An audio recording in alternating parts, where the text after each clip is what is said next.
4 முனை போட்டியா தான் இந்த நாடாளுமன்ற தேர்தல் இருக்கு. எது அதிக செல்வாக்கு பார்க்கப்படுது? திரு சீமான் அவர்கள் ஏற்கனவே என்ன சொல்லிட்டாருன்னா, என் கட்சியிலிருந்து ஒருத்தர் தேர்வாகி வர்றாருன்னா அவன் வந்து இப்பதான் 5ஆம் வகுப்பு படிச்சுட்டு இருக்கான். அவருக்கே வந்து அவரோட கட்சி மேலே நம்பிக்கை இல்லை. பிரசாந்த் கிஷோர் சொன்னதை பார்த்தோம்னா, தமிழ்நாட்டுக்கு வெளியில இருந்துட்டு தமிழ்நாட்டை பத்தி ஒரு கணிப்பு சொல்றாரு. எடப்பாடி பழனிசாமி வின் பண்றதுக்கான வாய்ப்புகள் அதிகமா இருக்கு அப்படிங்கிறது தான் கிஷோரோட ஸ்டேட்மெண்ட் நமக்கு காட்டுது. நிச்சயமாக ஏடிஎம்கே தான் கவர்மெண்ட் ஃபார்ம் பண்ண போறாங்க. எடப்பாடி பழனிசாமி அவர்கள் தான் முதலமைச்சராக வர போறாரு. திமுக ஊழல் பண்ணிச்சா அப்படின்னா நிச்சயமாக ஊழல் பண்ணிருக்கு. அந்த ஊழலை மையப்படுத்தி தேர்தலை எதிர்கொள்ளும் பாணி தமிழ்நாட்டில் இல்ல. அந்த 1000 ரூபாய் எல்லாருக்கும் கிடைக்கும் இருக்கும்போது 4 லேடிஸ்ல ஒருத்தருக்கு தான் கிடைக்கும். மீதி 3 பேர் திமுகவுக்கு எதிராக வாக்களிக்க போறாங்க. இதுக்கெல்லாம் அப்பாற்பட்டு இன்னொரு விஷயம் பாத்தீங்கன்னா, எடப்பாடி பழனிசாமி அவர்கள் அவர் என்ன பண்ண போறாரு, அவர் எப்படி கூட்டணி ஃபார்ம் பண்ண போறாருங்கிறத வெளியில பேசிட்டு இருக்காரு. திமுக என்ன செய்யுது அப்படிங்கறத பத்தி எடப்பாடி பழனிசாமி விமர்சிக்கல. ஆனா திமுக என்ன பண்றாங்க, எடப்பாடி பழனிசாமி பத்தி விமர்சிக்கிறாங்க. செயல்படாத முதலமைச்சர், பொம்மை முதலமைச்சர் எல்லாருமே விமர்சனத்தை முன் வச்சுட்டு தானே இருக்காங்க. சார், இந்த நிலையில ஓபிஎஸ் மற்றும் டிடிவி தினகரன் அவர்களுடைய கூட்டணி எப்படி சார் இருக்கும்? எம்ஜிஆர் வழியில அல்லது ஜெயலலிதா வழியில பயணம் பண்ணக்கூடியவரா இருந்திருந்தாருன்னா அதிமுக இருந்திருக்கு. அவர் தனியா போய் ஒரு கட்சி ஆரம்பிச்சாரு. அவர் மேல அதிமுக தொண்டர்களுக்கு எப்பவுமே நம்பிக்கை இல்ல. பாஜக கண்டிப்பா ஜெயிக்க போறது, பார்லிமெண்டரி எலெக்ஷன்லயும் ஜெயிக்க போறது இல்ல, அடுத்த அசம்பிளி எலெக்ஷன்லயும் ஜெயிக்க போறது இல்ல. அண்ணாமலை நல்லா செயல்படுறாரு. ஆனா அவருக்கு அந்த அரசியல் முதிர்ச்சி இல்ல. பாமக மேக்சிமம் ஏடிஎம்கே கூட தான் கூட்டணி அமைக்க போறாங்க. அதுல எந்த விதமான மாற்று கருத்து கிடையாது. 2024 தேர்தலில் நேற்று தூத்துக்குடியில் பேசும்போது முதலமைச்சர் ஐயா ஸ்டாலின் என்கிறாரு, மத்திய அரசு 1 ரூபா கூட கொடுக்கல அப்படிங்கிறாரு. வெள்ள நிர்வாக நிதி மத்திய அரசு பணம் கொடுக்கல, மத்திய அரசு பணம் கொடுக்கலங்கிறது இதே மாதிரி ஒரு புலம்பலான ஒரு சூழ்நிலை கொண்டு போயிட்டு இருக்காங்க. எடப்பாடி பழனிசாமி ஐயா ஒரு நாள் இந்த மாதிரி அடுத்தவங்களுக்கு குறை சொல்லிட்டு இருக்கல. இப்ப இந்த தேர்தலில் களம் எப்படி இருக்குன்னா,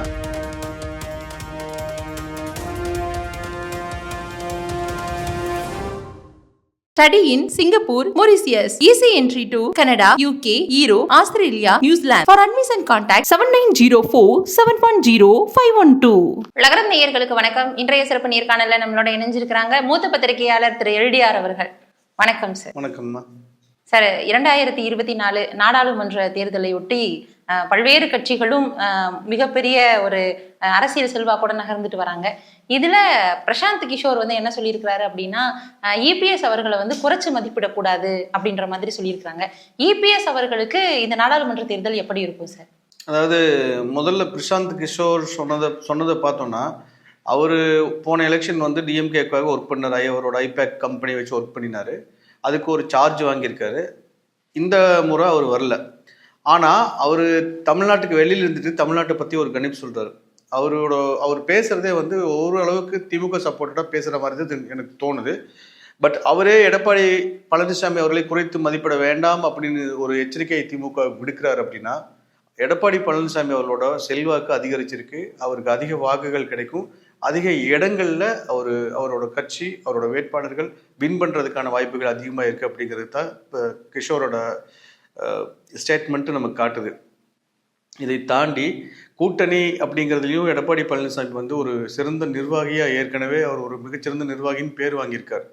தற்போதைய முதலமைச்சர் ஐயா ஸ்டாலினை போல அவர் ஒரு செயல்படாத முதலமைச்சர் அப்படின்னு பேர் வாங்கியிருக்கும் போது, எடப்பாடி பழனிசாமி அவர்கள் அவர் முதலமைச்சராக இருந்தப்பவும் சரி, அதுக்கு பின்னாடியும் சரி, ஒரு சிறந்த நிர்வாகின்னு பேர் வாங்கியிருக்காரு. அந்த அடிப்படையில் நிச்சயமாக அவர் அதிமுகவை வலுவான ஒரு இடத்துக்கு முன்னெடுத்து செல்வார் அப்படிங்கிறதுக்கான நம்பிக்கை நல்லாவே வெளிப்படையாக தெரியறதுக்கு ஆரம்பிச்சிருக்கு. அதுதான் அப்பட்டமான உண்மையும் கூட. இபிஎஸ் அவர்கள் இந்த தேர்தலுக்கு என்னென்ன மாதிரியான ராஜதந்திரங்கள் எல்லாம் பண்ணியிருக்கிறாரு? ராஜதந்திரங்கள் அவர் பண்ண வேண்டிய தேவையே ஃபர்ஸ்ட் இல்லைமே. ஆக்சுவலாக சொல்ல போனால், என்னைக்கு எம்ஜிஆர் தனியாக பிரிஞ்சு திமுகவை எதிர்த்து ஒரு தனியாக ஒரு கட்சியை ஆரம்பிச்சாரோ அன்னைக்கு இருந்து அந்த கட்சிக்கு திமுகவை விட அதிக செல்வாக்கு இருக்கு. ஏன் அப்படின்னா, பொதுவாக திமுக தலைவர் கருணாநிதி ஐயா கருணாநிதி ஆகட்டும், அதுக்கு அடுத்து தலைவர்களே ஆகட்டும், இவங்க ஏதோ ஒரு விதத்தில் மக்களை கவரக்கூடிய வார்த்தைகளை பேசி, சொற்களை பயன்படுத்தி, அதையே ரொம்ப பிரபலமான சொற்களாக மாற்றி அவங்க ஒரு கருத்தை வாக்காளர்களோட எண்ணத்தில் விதைச்சு அதை வச்சு தான் அவங்க வாக்குகளை அறுவடை பண்ணிட்டு இருக்காங்க. இதுக்கு முன்னாடி கூட எம்ஜிஆர் உயிரோடு இருந்த வரைக்கும் திமுக ஒரு நாளும் ஜெயிக்க முடியல.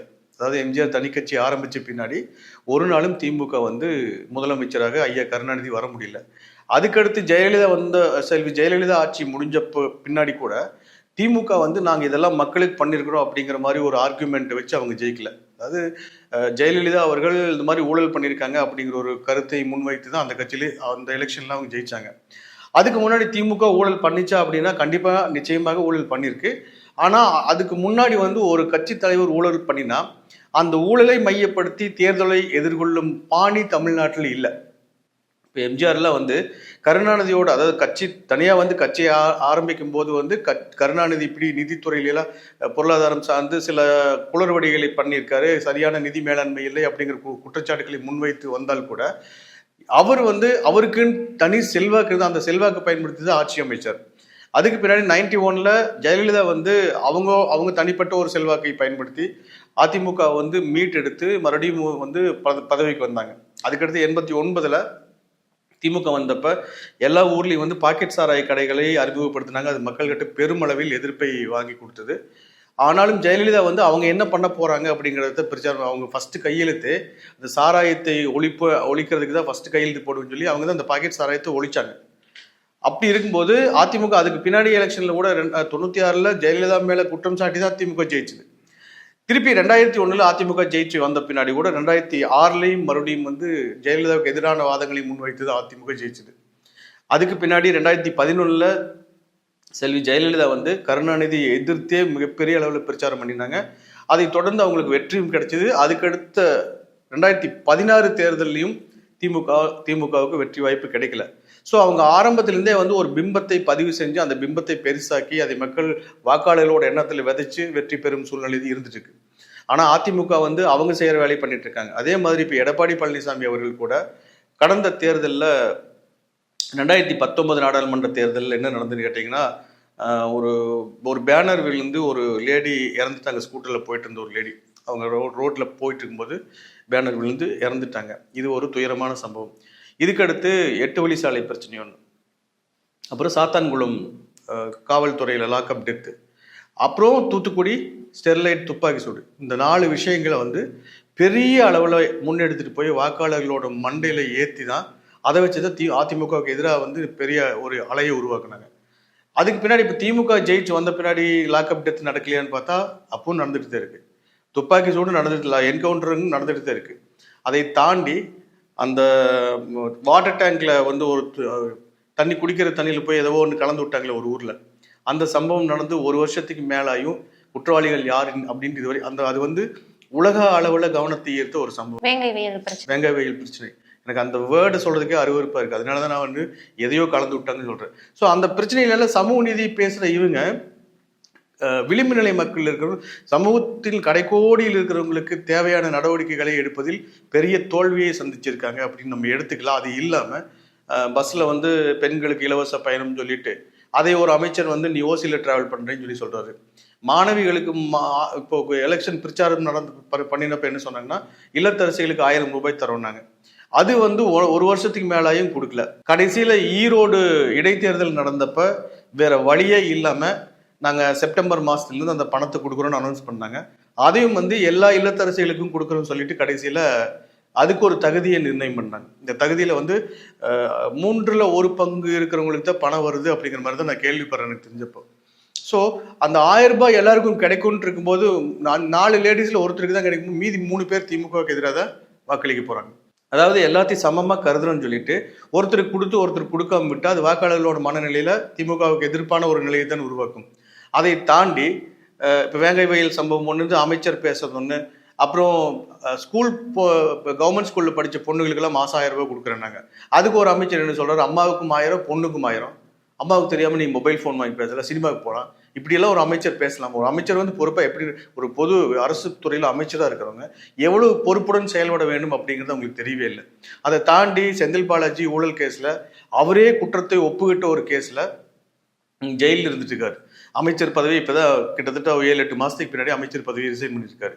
இன்னும் 2-3 அமைச்சர்கள் மீது வழக்கு ரொம்ப சூடு பிடிக்கும் நிலையம் இருக்கு. ஒரு அமைச்சருக்கு எதிராகவே கோர்ட்டு தண்டனை விதித்து தீர்ப்பு சொல்லியிருக்கு, அது அப்பீல் இருக்கு. இந்த மாதிரி ஒரு நிலைமை இருக்கும்போது இதெல்லாமே அதிமுகவுக்கு சாதகமான ஒரு நிலையை களத்தில் ஏற்படுத்தியிருக்கு. இதை தாண்டி கடந்த தேர்தலில் பாஜக அப்படிங்கிற ஒரு மிகப்பெரிய சுமையை அதிமுக சுமந்துட்டு இருந்தது. இப்போ அதிமுகவிலேயே வந்து இஸ்லாமியர்கள் கிறிஸ்தவர்கள் எல்லாம் உறுப்பினர்கள்லாம் பல ஆண்டுகளாக இருக்காங்க. அவங்களே வந்து பாஜகங்கிற சுமை இருந்ததுனால அதிமுகவுக்கு வாக்களிக்காமல் இருந்திருக்கலாம் கடந்த தேர்தலில். இந்த தேர்தல் அவங்களும் அதிமுகவுக்கு வாக்களிக்க போறாங்க. இதுக்கெல்லாம் அப்பாற்பட்டு இன்னொரு விஷயம் பார்த்தீங்கன்னா, எடப்பாடி பழனிசாமி அவர்கள் அவர் என்ன பண்ண போறாரு, அவர் எப்படி கூட்டணி ஃபார்ம் பண்ண போறாருங்கிறத வெளியில பேசிட்டு இருக்காரு. ஆனா திமுக என்ன பண்ணிட்டு இருக்காங்கன்னா, எடப்பாடி பழனிசாமி பாஜகவோடு போய் மறுபடியும் சேர்ந்துருவாரு. அதாவது திமுக என்ன செய்யுது அப்படிங்கிறத பத்தி எடப்பாடி பழனிசாமி விமர்சிக்கல. ஆனா திமுக என்ன பண்றாங்க, எடப்பாடி பழனிசாமி பத்தி விமர்சிக்கிறாங்க. இங்கே என்ன பண்றாங்கன்னா, அவருக்கு எதிராக ஏதாவது ஒரு விஷயத்தை கிளப்பி விட்டு வாக்காளர்களோட இடத்துல பதிய வைக்கணும் அப்படிங்கிற மாதிரி ஒரு முயற்சி எடுத்துட்டு இருக்காங்க. இப்பவும் திமுக செய்த சாதனைகளை பேசுறதை விட கடைசியில் இன்னொரு அதிமுக ஆட்சி காலத்தில் எடப்பாடி பழனிசாமி முதல்வராக இருந்து கடைசி நாள் வரைக்குமே எந்த ஒரு திட்டத்தையுமே, கொரோனா வந்து கவர்மெண்ட்டுக்கு எந்த விதமான இன்கமும் கிடையாது வருஷக்கணக்கில். அப்பவும் கூட எனக்கு சென்ட்ரல் கவர்மெண்ட் ஃபண்ட் வரல, அதனால நான் இந்த விஷயத்தை பண்ணல அப்படின்னு ஒரு நாளும் அவர் மத்திய அரசு யாரையுமே குறை சொல்லல. அவரோட வேலையை கரெக்டா பண்ணிட்டு போயிருக்காரு. ஆனா இன்றைக்கு கூட நேற்று தூத்துக்குடியில் பேசும்போது முதலமைச்சர் ஐயா ஸ்டாலின் என்கிறாரு, மத்திய அரசு ₹1 கூட கொடுக்கல அப்படின்றாரு வெள்ள நிவாரண நிதிக்கு. இவங்க தொடக்கத்திலிருந்தே மத்திய அரசு பணம் கொடுக்கலங்கிறது அதே மாதிரி ஒரு புலம்பலான ஒரு சூழ்நிலை கொண்டு போயிட்டு இருக்காங்க. எடப்பாடி பழனிசாமி ஐயா அவர் வந்து சீஃப் மினிஸ்டர் இருக்கும்போது ஒரு நாளும் இந்த மாதிரி அடுத்தவங்களுக்கு குறை சொல்லிட்டு இருக்கல. திமுகவினுடைய இந்த மாதிரியான செயல்பாடுகள் எல்லாம் இபிஎஸ் அவர்களுக்கு மிக சாதகமா பொருந்துதா? அதைத்தான் நான் சொல்றேன். நான் இப்ப இந்த தேர்தலில் வந்து களம் எப்படி இருக்குன்னா, அதிமுக கண்டிப்பா அதிக வாக்குகளை வாங்கி அதிக இடங்கள்ல ஜெயிக்கக்கூடிய நிலைமைக்கு வந்திருக்கு. இது வந்து திமுக கிட்ட ஒரு பயத்தை ஏற்படுத்தியிருக்கு. அந்த பயத்தை அவங்க வெளிப்படுத்துற விதம் அதிமுகவுக்கு எதிரான விமர்சனங்களை, தவறான பொய்யான விமர்சனங்களை முன் வச்சுட்டு இருக்காங்க. இதுதான் கள யதார்த்தமா இருக்கு. இதுல வந்து இபிஎஸ் அவர்களுக்கு இப்ப நாடாளுமன்ற தேர்தலில் அதிகமான செல்வாக்குகள் பெறுவதற்கு உதவியா இருக்கா சார்? ஆமா, அவரோட செல்வாக்கு அதிகரிச்சிருக்கு. வரும் நாட்களில் இன்னும் சில நாட்களோட ஒரு 4 நாள் 5 நாள்ல கூட அவரோட செல்வாக்கு இன்னியும் அபரிமிதமா அதிகரிக்க போகுது. நாடாளுமன்ற தேர்தலை தொடர்ந்து 2026 அவர் வந்து சிஎம்மா வர்றதுக்கான வாய்ப்புகள் இதன் மூலமா அதிகரிச்சிருக்கு. அது ஏற்கனவே எல்லாமே கன்ஃபார்மா சொல்லிட்டாங்க. 2026 அசம்பிளி எலெக்ஷன்ல நிச்சயமாக ஏடிஎம்கே தான் கவர்மெண்ட் ஃபார்ம் பண்ண போறாங்க. எடப்பாடி பழனிசாமி அவர்கள் தான் முதலமைச்சராக வர போறாரு. இதுக்கு இடையில வந்து ஐயா ஜி.கே. வாசன் பாஜகவில் போய் கூட்டணி சேர்ந்ததை அறிவிச்சிருக்காரு. அதுக்கே வந்து அவரோட கட்சியில ஒரு மிகப்பெரிய பொறுப்பில் இருந்த அசோகன் அப்படிங்கிற ஒருத்தர், ஐயா இத்தனை வருஷம் நாங்கள் உங்க கூட பயணம் பண்ணோம், பட் இன்னைக்கு நீங்க போய் பாஜகவில் கூட்டணி சேர்ந்திருக்கிறது எனக்கு மன நிறைவு, அதாவது அதிருப்தி கொடுத்துருக்கு அப்படின்ட்டு கட்சி விட்டு விளைவிக்கிறேன்னு லெட்டர் போட்டு கொடுத்துருக்காரு இன்னைக்கு. இது என்னன்னா, ஜி.கே. வாசன் அவர்கள் பாஜகவில் போய் கூட்டணி சேர்ந்ததுக்கு அவரு கட்சியிலேயே அதிருப்தி அதிகமாயிட்டு இருக்குது. இதுவும் எதை காட்டுதுன்னா, எடப்பாடி பழனிசாமி அவர்களோட செல்வாக்கு அதிகரிச்சிருக்குது அப்படிங்கிறத காட்டுது. ஸோ எலெக்ஷன்ல வந்து கண்டிப்பா இந்த டைம் 2024 பார்லிமெண்டரி எலெக்ஷன்ல ஏடிஎம்கே வந்து மிகப்பெரிய ஒரு கட்சியாக, அது ஏற்கனவே மிகப்பெரிய கட்சி தான், பட் அந்த கட்சியோட செல்வாக்கு குறையவே இல்லை அப்படிங்கிறத எடப்பாடி பழனிசாமி அவர்கள் நிச்சயமாக நிறுவுவார் அப்படிங்கிறதுல சந்தேகம் இல்லை. இல்ல பாமக கூட்டணி எப்படி இருக்கு சார்? பாமக வந்து மேக்சிமம் ஏடிஎம்கே கூட தான் கூட்டணி அமைக்க போறாங்க. அதுல எந்த விதமான மாற்று கருத்தும் கிடையாது. அவங்களோட பார்வை என்னன்னா, இப்போ பார்லிமெண்டரி எலெக்ஷனுக்கு பாஜக கூட போய் கூட்டணி வச்சுட்டோம்னா, இங்க தமிழ்நாட்டில் பாஜக ஜெயிக்க போறதில்லை. இருந்தாலும் ராஜ்யசபா எம்பி பதவி ஏதாவது ஒன்று கிடைக்கல அவங்களுக்கு. ஆனா அதுக்கடுத்து 2026 பாஜகவோட நிலை என்ன ஆகும்னு யாருக்குமே தெரியாது. அப்படி ஒரு சூழ்நிலையில அதிமுக ஜெயிச்சு வந்துச்சுன்னா அன்றைக்கு அவங்களால எந்த ஒரு செல்வாக்கையும் ஈட்ட முடியாது. அதனால அவங்க தொலைநோக்கு பார்வையோட அதிமுக கூட கூட்டணி வைக்கிறது தான் நல்ல விஷயம் அப்படிங்கிற மாதிரி தான் அவங்க திங்க் பண்ணிட்டு இருக்காங்க. அவங்களும் கூட்டணிக்கு உள்ள வந்துருவாங்க, அந்த நம்பிக்கை எல்லாருக்கும் இருக்கு. கூட்டணி அப்போ அதிமுகவுக்குள்ள பாமகவும் வந்துச்சுன்னா அதிமுகவோட வெற்றி வாய்ப்பு மறுபடியும் அதிகமாகும். ஸோ 2024 தேர்தலில் மக்கள், அதாவது தமிழ்நாட்டு வாக்காளர்களோட திமுகவுக்கு எதிரான எண்ணம் நிச்சயமாக வெளிப்படும். பாமக வந்து அதிமுக கூட கூட்டணி வைக்கிறதுக்கு தயாரா இருக்கிறாங்க அப்படின்னு சொல்ல வரீங்களா? ஆமா, நிச்சயமா தயாரா இருக்காங்க. அதுல எந்த விதமான மாற்று கருத்தும் கிடையாது. சார், இந்த நிலையில ஓபிஎஸ் மற்றும் டிடிவி தினகரன் அவர்களுடைய கூட்டணி எப்படி சார் இருக்கும்? அதிமுகங்கிறது எம்ஜிஆர் உருவாக்கிய ஒரு கட்சி. அதுக்கடுத்து ஜெயலலிதா இருந்தாங்க. இப்ப எடப்பாடி பழனிசாமி அவர்கள் வந்து அதிமுகவோட பொதுச் செயலாளராக இருக்காரு. ஆனா டிடிவி தினகரனோட அமமுகங்கிறது அது வேற ஒரு கட்சி. அது அதிமுகவுக்கு அந்த கட்சிக்கு சம்மந்தமே கிடையாது. அவர் வந்து எம்ஜிஆர் வழியில அல்லது ஜெயலலிதா வழியில பயணம் பண்ணக்கூடியவராக இருந்திருந்தாருன்னா அதிமுகவில் இருந்திருக்கணும். அவர் தனியா போய் ஒரு ஃபிராக்ஷனை எடுத்துட்டு போய் அவர் தனியா ஒரு கட்சி ஆரம்பிச்சாரு. அவர் மேல அதிமுக தொண்டர்களுக்கு எப்பவுமே நம்பிக்கை இல்லை. அதாவது ஒரு 500 பேர் 1000 பேர் அவங்களோட சொந்த ஊர்ல, பக்கத்து ஊர்ல, அல்லது அவருக்கு தெரிஞ்ச ஃப்ரெண்ட்ஸ் மூலமா இந்த மாதிரி ஒரு சின்ன குரூப் அவருக்கு சப்போர்ட் பண்ணலாமே ஒழிய அவர் வந்து அதிமுக கிடையாது. அவர் தனி கட்சி ஆரம்பிச்சிருக்காரு. அந்த கட்சி வேற. அந்த கட்சி கூட போய் ஓபிஎஸ் கூட்டணி வைக்கிறாரு, அது கூட போய் சேர்றாரு அப்படின்னா அதுவும் வந்து அதிமுகவுக்கு எதிரான அவரோட நிலைப்பாட்டு காட்டுது. அதிமுக தொண்டர்கள் ஒரு நாளும் இதை வந்து ஏத்துக்க மாட்டாங்க. பிஜேபியுடைய நிலவரம் எப்படி இருக்கு சார்? இப்போ நிறைய பிரச்சனைகளை கடந்துதான் வந்து பிஜேபி வந்து வந்துட்டு இருக்காங்க. நிறைய அதிருப்திகளும் வந்து இருக்கிறதா சொல்லப்படுது. இப்போ பிஜேபியுடைய செல்வாக்கு எப்படி சார் இருக்கு? பொதுவா வந்து பாஜக, அதாவது 2024 தேர்தலுக்கு பின்னாடி மத்தியில் யார் ஆட்சி அமைக்கிறாங்க அப்படிங்கிறதுக்கு தமிழ்நாட்டு தேர்தல் முடிவுகள் எந்த விதத்திலையும் பங்களிக்க போறதில்லை அப்படிங்கிறது கடந்த 2 தேர்தல்களில் நாம் கற்றுக்கொண்ட பாடம். எதிர்காலத்தில் என்ன இருக்குன்னு யாருக்கும் தெரியாது. ஏற்கனவே இருக்கிற அனுபவத்தின்படி பார்த்தா தமிழ்நாட்டு தேர்தலுக்கும் மத்தியில் அடுத்து யார் ஆட்சிக்கு வர்றாங்க அப்படிங்கிறது சம்மந்தம் கிடையாது.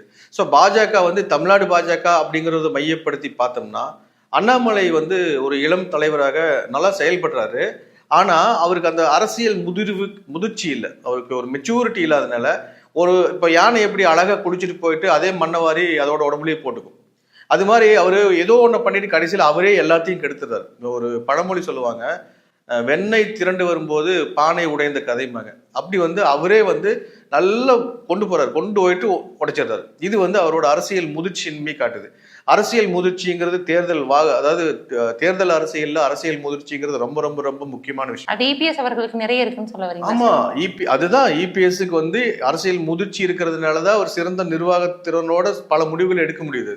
அந்த அளவுக்கு ஐயா ஸ்டாலின் அவர்களுக்கே திறன்கள் இருக்கிற மாதிரி எனக்கு தெரியலங்கிறத விட எல்லாரோட கருத்தே அதான் இருக்கு.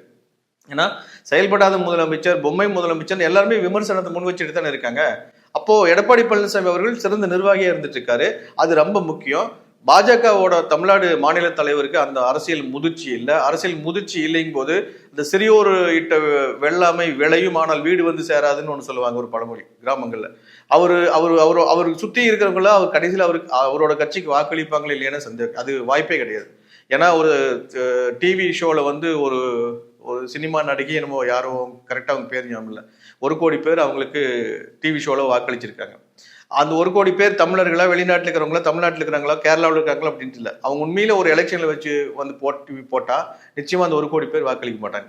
அதுல ஒரு 100ல் ஒரு ஆக்சுவலா சொல்ல போனா 0.001% கூட நடைமுறையில வாக்களிக்க மாட்டாங்க அப்படிங்கிறத இது வரைக்கும் இருந்துட்டு இருக்கு. ஏன்னா இதுக்கு முன்னாடி சினிமா நடிகர்கள், பிரபலமான நடிகைகள் எல்லாமே எலெக்ஷன்ல நின்றப்ப அவங்களுக்கு வெளியில இருக்கிற ஆதரவுக்கும் அவங்க வாங்கின வாக்குகளுக்கும் சம்பந்தமே கிடையாது. ஏன்னா அதிமுக அவ்வளவு ஒரு வலுவான கட்சியா இருக்குது, நல்ல எதிர்கட்சியாகவும் செயல்பட்டு இருக்கு. அப்போ கடந்த தேர்தல்களை எடுத்து பார்த்தால் கூட ஒரு 2014 தேர்தல் அப்போ திருச்சியில பாஜக ஒரு மாநாடு நடத்தினாங்க, பல லட்சம் பேர் வந்தாங்க. ஆனா அவங்க யாருமே பாஜகவுக்கு வாக்களிக்கல. அண்ணாமலை அவர்கள் கூட இருக்கிற கூட்டம் பாஜகவுக்கு வாக்களிக்குமா அப்படிங்கிறது அதுக்கான வாய்ப்பு இருக்கிற மாதிரி எனக்கு தெரியல. எனக்கு கூட்டம் சேரும் போதெல்லாம் அந்த கூட்டத்தில் இருக்கிறவங்க எல்லாம் வாக்களித்து விடுவார்கள் அப்படிங்கிற மாதிரி இருந்ததுன்னா அந்த மாதிரி ஒரு நிலைமை இது வரைக்கும் தமிழ்நாட்டில் இருந்ததில்லை. அதை வச்சுதான் சொல்றேன். இப்பவும் பாஜகவோட என் மண் என் மக்கள் யாத்திரையில அந்த பயணத்துல பங்கேற்றவர்களில் ஒரு 5% அல்லது 4% மக்கள் வாக்காளர்கள் தான் பாஜகவுக்கு வாக்களிக்க போறாங்க. ஏன்னா அந்த கட்சி ஜெயிக்க போற கட்சி இல்லை. அதுவும் இன்னைக்கு இருக்கிற இளம் தலைமுறையினர் என்ன சொல்றாங்கன்னா, ஜெயிக்கிற கட்சிக்கு நம்ம வாக்களித்தது அது எனக்கு ஒரு பெருமை, நான் ஓட்டு போடுறது இந்த கட்சி ஆட்சியில் இருக்குதுங்கிறது. அது மாதிரி இளம் வாக்காளர்களோட மனசுல ஒரு பெருமை உணர்வு வரும்போது ஜெயிக்காத கட்சிக்கு எதுக்காக போய் அவங்க வாக்களிக்கணும்? பாஜக கண்டிப்பா ஜெயிக்க போறதில்லை, இந்த பார்லிமெண்ட்ரி எலெக்ஷன்லையும் ஜெயிக்க போறதில்லை, அடுத்த அசம்பிளி எலெக்ஷன்லையும் ஜெயிக்க போறதில்லை. அப்ப எதுக்கு அந்த கட்சிக்கு வாக்களித்து அந்த கட்சிக்கு வாக்களிக்கும் போது இவங்களோட வாக்குகள் வீணாகுது அப்படிங்கிறத விட இந்த வாக்குகள், அதாவது பாஜகவுக்கு இவங்க வாக்களிச்சாங்கன்னா அது திமுகவுக்கு வாக்களிக்கிறதுக்கு சம்பந்தம். ஏன்னா அதுக்கு பதிலாக அதிமுகவுக்கு வாக்களிக்கும் போது திமுகவுக்கு கூட எதிர்ப்பு மனநிலையை வெளிப்படுத்த முடியும். திமுகவுக்கு ஒரு இனிமே வந்து தொடர்ந்து இதே மாதிரி செயல்பட்டா அடுத்த தேர்தல் நிச்சயமா யாருமே நமக்கு வாக்களிக்க மாட்டாங்க அப்படிங்கிற ஒரு பய உணர்வை ஏற்படுத்த முடியும் அப்படிங்கிறது வாக்காளர்களோட எண்ணமா இருக்கு. இதன் மூலமா அதிமுக அதிகார மையத்தை தன் பக்கம் வந்து தக்க வச்சுக்கிறாங்கன்றத பார்க்கலாமா? நிச்சயமா பார்க்கலாம். அதிமுக அதிகார மையத்தை தக்க வச்சுக்கும் அப்படிங்கிறது எந்த விதமான சந்தேகமும் இல்லை. 4 முனை போட்டியா தான் இந்த நாடாளுமன்ற தேர்தல் இருக்கு. அதிமுக கூட்டணி, திமுக, பாஜக மற்றும் நாம் தமிழர் கட்சி, இந்த 4 கூட்டணிகள் மற்றும் கட்சிகள்ல எது அதிக செல்வாக்கு பெற்றதா பார்க்கப்படுது சார்? திரு சீமான் அவர்கள் ஏற்கனவே என்ன சொல்லிட்டாருன்னா, என் கட்சியிலிருந்து ஒருத்தர் தேர்வாகி வர்றான்னா அவன் வந்து இப்பதான் 5ஆம் வகுப்பு படிச்சுட்டு இருக்கான், அவன் வருவான் நாளைக்கு, அப்படிதான் பேசிட்டு இருக்காரு. அவருக்கே வந்து இப்போ எலெக்ஷன்ல அவர் நிறுத்துற கேண்டிடேட்ஸ் ஜெயிப்பாங்களே இல்லையாங்கிற நம்பிக்கை இருக்கிற மாதிரி எனக்கு தெரியல. ஏன்னா இப்பதான் 5ஆம் வகுப்பு படிச்சுட்டு இருக்காரு ஒருத்தர். அவர் வந்து நீ வளர்ந்து 18 வயதாகி வாக்களித்து அப்புறம் தேர்தலில் போட்டியிடக்கூடிய வயது வந்து அந்த போட்டியிட்டு அப்பதான் ஜெயிக்க போறாங்க நாம் தமிழர் கட்சிக்காரங்கன்னு அவரே சொல்றாரு. இப்போ அவருக்கே வந்து அவரோட கட்சி மேலே நம்பிக்கை இல்லை. அதுதான் வந்து நடைமுறை உண்மை. அப்படி பார்க்கும்போது நிச்சயமாக அதிமுக எல்லா வகையிலையுமே உயர்ந்து நிற்குது அப்படிங்கிறது வெளிப்படையா தெரியுது. கருத்து கணிப்புகளின்படி அதிமுகவிற்கு அதிகமான வாய்ப்புகள் வெற்றி பெறதுக்கு இருக்குன்னு சொல்ல வரீங்களா சார்? கருத்து கணிப்புகளை நான் வந்து முழுமையா நம்புறதில்லை. ஏன்னா அமெரிக்கா எலெக்ஷனை பத்தியும் இந்தியாவில் கருத்து கணிப்பு வெளியிடுறாங்க. ஃபார் எக்ஸாம்பிள் இதுக்கு முன்னாடி நடந்த எலெக்ஷன்ல டொனால்ட் ட்ரம்ப் தோத்துருவாரு, அவங்க ஹிலாரி கிளின்டன் தான் ஜெயிப்பாங்க அப்படின்றது இந்திய தேசிய ஊடகம் பேசி, தமிழ்நாட்டில் இருக்கிற ஊடகங்களும் அப்படிதான் பேசினாங்க. ஆனா ட்ரம்ப் தான் கடைசியில் ஜெயிச்சாரு. இந்த நிலையில இந்த தேர்தல் சமயத்துல வர்ற கருத்து கணிப்புகளும் பெரும்பாலான கருத்து கணிப்புகள் கரெக்டா இருக்கிற மாதிரி எனக்கு அந்த மேல நம்பிக்கை இல்லை. ஏன்னா நடைமுறையில நான் பார்த்தாச்சு, பல முறை பார்த்தாச்சு. சார், இப்போ பரந்தூர் விவசாயிகளுடைய எதிர்ப்பு இந்த 2024 நாடாளுமன்ற தேர்தலில் தாக்கத்தை ஏற்படுத்துமா சார்? நிச்சயமா தாக்கத்தை ஏற்படுத்தும். பரந்தூரை பொறுத்தளவுல ஒரு சென்னை வந்து பெருநகர சென்னைன்னு சொல்றோம், மிகப்பெரிய அளவில் விரிவடைஞ்சிட்டு இருக்கு. விமானத்தில் பயணிப்பவர்கள் எண்ணிக்கையுமே டிராஸ்டிக்கா அதிகமாயிட்டு இருக்கு. ஸோ இன்னொரு ஏர்போர்ட் நமக்கு தேவைதான். ஆனா இப்போ ஏர்போர்ட் தேவை அப்படிங்கிறதுக்கு சென்ட்ரல் கவர்மெண்ட் என்ன சொல்றாங்கன்னா, நீங்க இடம் வந்து எடுத்து கொடுங்க, நாங்க ஏர்போர்ட் கட்டிக்கிறோம் அப்படின்னு சென்ட்ரல் கவர்மெண்ட் சொல்றாங்க. அங்க திமுக என்னன்னு கேட்டீங்கன்னா, அவங்க பரந்தூர் பக்கம் நிலம் எடுக்கலான்னு முதல்ல முடிவு பண்ணிட்டு அங்க சுத்தியில இருக்கிற இடத்தையெல்லாம் வந்து பல ஆயிரக்கணக்கான ஏக்கர் நிலத்தை கம்மி விலைக்கு வாங்கிட்டாங்க. ஏர்போர்ட் வந்துச்சுன்னா அது விலை அதிகமாகும், அப்புறம் அதை விற்று நிறைய லாபம் சம்பாதிக்கலாம் அப்படிங்கிற ஒரு நோக்கத்துல நிறைய பல்லாயிரக்கணக்கான ஏக்கரை அவங்களோட கட்சிக்காரங்க, அவங்களோட ரிலேட்டிவ்ஸ், அவங்களோட கூட இருக்கிறவங்க எல்லாம் வாங்கிட்டாங்க. இந்த நிலையில பரந்தூர் விவசாயிகள் வந்து தமிழ்நாட்டிலேயே ஒரு டிஃப்ரெண்டான ஒரு விவசாய ஏரியா பரந்தூர், அதாவது ஏரி பாசனம். அவங்களுக்கு போர்வெல் போட்டு நிலத்துக்கு 500 அடி 1000 அடி போர்வெல் போட்டு அங்கேருந்து தண்ணியை உறிஞ்சி ஏர் கம்ப்ரஸர் வச்சு உறிஞ்சி அப்புறம் அதை வந்து பம்ப் செட் வச்சு எடுக்கணும், அந்த மாதிரி தேவைகள் கிடையாது. அது எலக்ட்ரிசிட்டியே இல்லைனாலும் அவங்களுக்கு நீர்ப்பாசனம் வசதி இருக்கு. அப்போ அவங்க என்ன சொல்றாங்கன்னா, இந்த மாதிரி ஒரு இயற்கை வளத்தோட இருக்கக்கூடிய வேளாண்மை நிலத்துல நீங்க ஏர்போர்ட் கட்டுறதுக்கு பதிலாக வேற ஒரு 3-4 இடங்களை நாங்க ரெக்கமெண்ட் பண்றோம், அங்க போய் கட்டுங்க அப்படிங்கிறாங்க. ஆனா திமுகவோட நோக்கம் வந்து பரந்தூர்ல தான் கட்டணும் விமான நிலையம். அது ஏன்னா அவங்கெல்லாம் அங்க இருக்கிற இடத்த வாங்கிட்டாங்க. இதுக்கு எதிராக வருஷ கணக்கில் விவசாயிகள் போராடிட்டு இருக்காங்க. இதை தாண்டி மேல்மா அந்த விவசாயிகள் போராட்டத்தில் குண்டாஸ் ஆக்ட் போட்டது, இது மாதிரி விவசாயிகளுக்கு எதிராக திமுக எடுத்த பல நடவடிக்கைகள் வந்து 2024 நாடாளுமன்ற தேர்தலில் அந்த கட்சிக்கு வலுவான ஒரு எதிர்ப்பை பதிவு செய்யும் வகையில வாக்காளர்களை மாற்றி இருக்குது அப்படிங்கிறது நிதர்சனமான உண்மை. சார், இது வரைக்கும் எங்களோட இணைஞ்சிருந்து பல்வேறு விஷயங்களை பகிர்ந்து கொண்டதுக்கு நன்றி சார். நன்றிம்மா.